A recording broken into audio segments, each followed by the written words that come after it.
ओम मंगलम भगवान विष्णु मंगलम गरुड़ध्वजा मंगलम पुंडरीकाक्ष मंगलाय तनो हरि। बोले श्री हरि विष्णु भगवान की जय। ब्रजराज कुमार वल्लभा कुल सीमंत मणि प्रसिद्ध में परिवार गणस्ते तापद विमीना दवीयसी भवेत।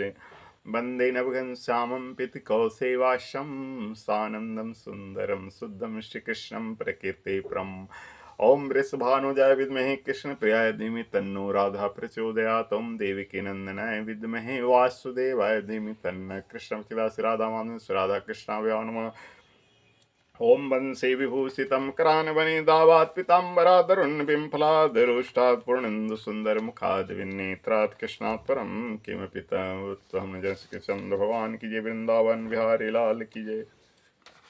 श्री कृष्ण गोविंद हरे मुरारी हे नाथ नारायण वासुदेव गोविंद जय जय गोपाल जय जय राधा रमन हरि गोविंद जय जय। हरे राम राम राम हरे हरे कृष्ण कृष्ण कृष्ण हरे हरे। श्री राम जय जय राम जय जय सिया राम जय जय हनुमान जय गुरु महाराज जय ज्ञान मसाल गुरु सत्ता माता पिता विद माता गायत्री। आइए आयोगिनी एकादशी व्रत है आषाढ़ मास के कृष्ण पक्ष की। इस एकादशी को भगवान नारायण की पूजा आराधना की जाती है।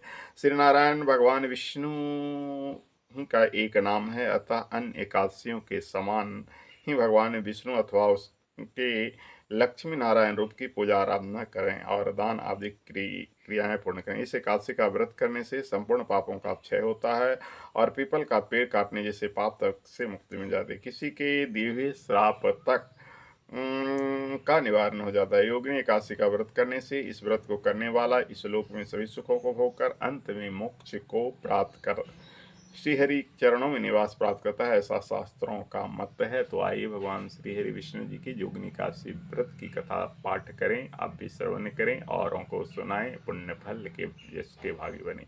पहले भगवान श्रीहरि विष्णु का ध्यान करते हुए कथा श्रवण करें और भगवान विष्णु का ध्यान करें। ओम शांताकारं भुजंग शयनं पद्मनाभं सुरेशं विश्वाधारं गगन सदृशं मेघवर्णं शुभांगं लक्ष्मीकान्तं कमलनयनं योगी विद्यान गम्यं वंदे विष्णुवरं सर्वलोकैकनाथम्। बोलिए श्री हरि विष्णु भगवान की जय। धर्मराज युधिष्ठिर ने भगवान श्री कृष्ण से कहा, हे माधव, अब आप कृपा करके मुझे आषाढ़ मास के कृष्ण पक्ष की एकादशी के महात्म विधि विधान आदि को इसके नाम सहित बतलाइए। इससे आगामी पीढ़ियां इस एकादशी के बारे में साथ समझ जानकारियां प्राप्त कर सकेगी। भक्तवत्सल भगवान श्री कृष्ण बोले, हे राजन, आषाढ़ मास के कृष्ण पक्ष की एकादशी का नाम योगिनी एकादशी है। समस्त पापों को क्षय करने वाला और इस लोक में सभी सुख और अंत में मोक्षदायक है। इस एकादशी का व्रत योगिनी एकादशी व्रत करने से देवताओं के दिए गए श्राप तक से मुक्ति प्राप्त हो जाती है। पुराणों में वर्णित एक कथा मैं आपको सुनाता हूँ, आप उसे ध्यान पूर्वक सुनिए।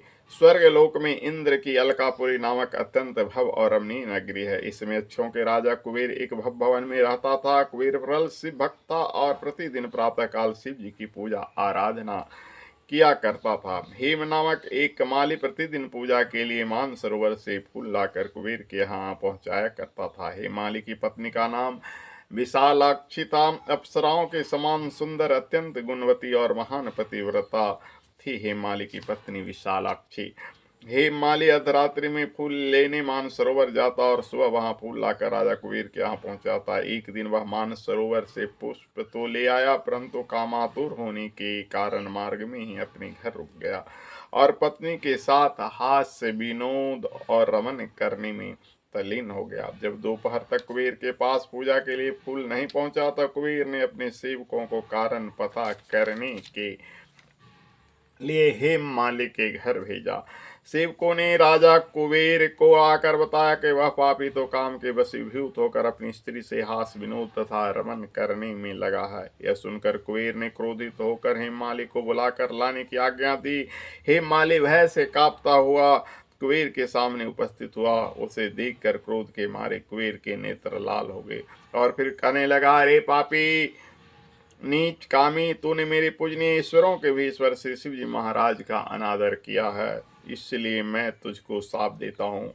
तू स्त्री का वियोग सहेगा और मृत्यु लोक में जाकर कोढ़ी होगा। कुबेर के शाप के कारण वह माली स्वर्ग से पृथ्वी पर जा गिरा और उसी क्षण कोढ़ी हो गया। मृत्यु लोक में आकर ही मालिनी घोर कष्ट हो गए। भयानक जंगलों में बिना अन्न और जल के भटकता रहा। रात्रि को निद्रा भी नहीं आती थी, परंतु शिव जी की पूजा के प्रभाव से उसके पिछले जन्म की स्मृति का ज्ञान अवश्य रहा। घूमते घूमते एक दिन वह मार्कंडे ऋषि के आश्रम पहुंचा। हे माली वहां जाकर उनके चरणों में गिर पड़ा। उसको देखकर मार्कंडे ऋषि बोले, तुमने कौन से ऐसे पाप किए हैं जिससे तू कोढ़ी होकर महान दुख भोग रहा है? हे माली बोला, हे मुनि, कुबेर का सेवक हो मैं। राजा की पूजा के लिए प्रतिदिन पुष्प लाया करता था। एक दिन अपनी स्त्री के साथ विहार करते करते देर हो गई और दोपहर तक पुष्प लेकर न पहुंचा तो उन्होंने मुझको श्राप दिया कि तू अपनी स्त्री का वियोग सहते मृत्यु लोक में जाकर कोढ़ी बनकर दुख भोग। इससे मैं कोढ़ी हो गया हूँ और महान कष्टों को भोग रहा हूँ। आप कोई ऐसा उपाय बतलाइए जिससे मेरी मुक्ति हो।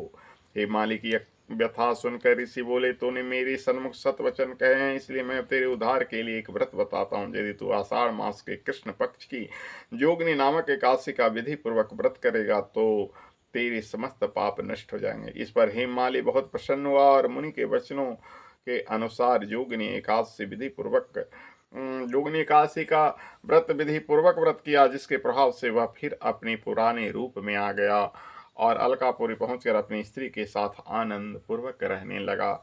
हे राजन, इस योगिनी एकादशी की कथा पढ़ने अथवा सुनने का फल ही 88 सहस्त्र ब्राह्मणों की भोजन कराने के बराबर है, जबकि इसका व्रत करने पर तो समस्त पाप दूर होकर अंत में स्वर्ग की प्राप्ति ही है।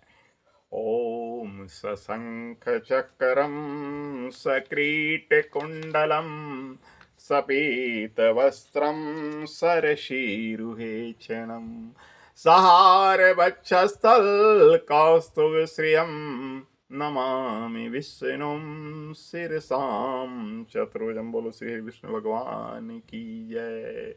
हरि ओम तत्सत।